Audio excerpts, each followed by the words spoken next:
எத்தனாவது படிக்கிறான்? Second standard படிக்கிறான். அஸ்வினா? அஸ்விந்த் எந்த ஸ்கூலுமா? ஜெஸ்ரில் ஸ்கூல். காலையில தான் வேன் அனுப்பிச்சு விட்டோம். திருப்பி இப்ப நாங்க வெளியில போயிருந்தோம், போயிட்டு வந்துட்டு குளிச்சுக்கிட்டு இருந்தோம். இந்த மாதிரி வேன்ல எத்தனை பிக்ஸ் வந்துருச்சு, உங்க குழந்தைக்கு நாங்க பெரிய ஹாஸ்பிட்டல்ல வச்சிருக்கோம்னு சொன்னாங்க. நாங்க சரி நீங்க வந்து பார்க்கலையே எல்லாம் முடிஞ்சு போச்சுன்னு சொல்லிட்டாங்க சார். வந்து பார்த்தா கண்ணத்துல எல்லாம் காயமா இருக்கு, மூக்குல இருந்து வாயெல்லாம் ரத்தமா அப்படியே இருக்குதுங்க சார். அப்படியே அந்த பக்கம் ரத்தம் வந்துருக்கு. யாரும் வந்து பார்த்தா யாருமே காணுங்க சார். என்ன நடந்துட்டு சொல்லலைங்க சார். ஸ்கூல்ல யாருமே வரலைங்க சார். எதுவுமே சொல்லாம என் பிள்ளைய கொண்டு வந்து இப்படி போட்டுட்டு போயிட்டாங்க சார்.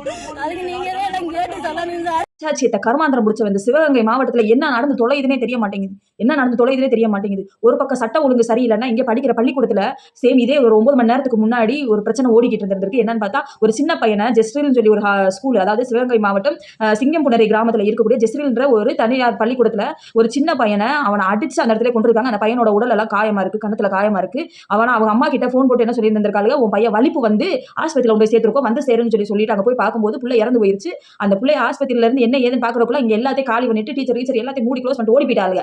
என்னன்னு பார்த்தா கடைசி அந்த புள்ள வந்துட்டு என்ன இது பண்ணி செத்துச்சுன்னே தெரியாத அளவுக்கு இப்போ வந்து பெரிய வந்து ஓடிக்கிட்டு இருக்கு. ஏன்னா இந்த சிவகங்கை மாவட்டத்துல ஒரு கேஸ்ல போய் நீங்க வந்துட்டு அரெஸ்ட் பண்ணாம ஒருத்தவனை கொண்டா வந்து அவனுக்கு வலிப்பு வந்துரும், ஸ்கூல்ல ஒரு சின்ன பிள்ளைக்கு வலிப்பு வந்துரும். இதை சொல்லி எத்தனை பேர் அப்படி தப்பிப்பீங்க? இந்த மாதிரி இருக்கிறவங்க ஸ்கூல் அளவு கொடுத்தது எவங்கிறது தெரியல. நீங்க இந்த மாதிரி பணக்காரங்களுக்கு வந்து சட்டம் பெரிய பெரிய காரியங்களை செஞ்சுட்டு ஏழை மக்களை சித்திரவதை செய்யறதா இருந்தா மக்கள் பலரும் தன்னுடைய பிற முகத்தை காட்டுறதுக்கு ரொம்ப நேரம் ஆயிராதுன்னு நினைக்கிறேன் நான். ஏன்னா தொடர்ந்து இது 2வது சம்பவமா நடந்திருக்கு. வெள்ளிக்கிழமை கூப்பிட்டு போய் ஒரு பையனை இதே மாதிரி தான் நீங்க வந்து ப்ராப்ளம் பண்ணி அடிச்சு கொண்டு 2 நாளா அந்த இஷ்யூஸ் ஓடிட்டு இருக்கு. சேம் அதே டயத்துல இப்போ இந்த கேஸ் ஓடிக்கிட்டு இருக்கு. இப்போ இந்த பையனை வந்து அடிச்சு கொண்டு இருக்காங்க. நீ என்னடா சட்ட ஒழுங்கு என்னடா நீங்க கை நாட்டுறீங்க? டிஎம்கே ஓப்பனாவே ஒரு விஷயம் கேட்கிறேன், உங்க மேல இந்த கொஞ்சம் மரியாதை காரி துப்புற அளவுக்கு போயிருச்சு. இப்படி சல்லி பயலுக்கும் சண்டால நாய்களுக்கும் நீங்க வந்து குடிதிக்கு பிடிச்சிட்டு பாமர மக்களை வந்து அசிங்கப்படுத்துறீங்களே, பாமர மக்களை கஷ்டப்படுத்துறீங்களே, பாமர மக்களை வேதனைப்படுத்துறீங்களே. சி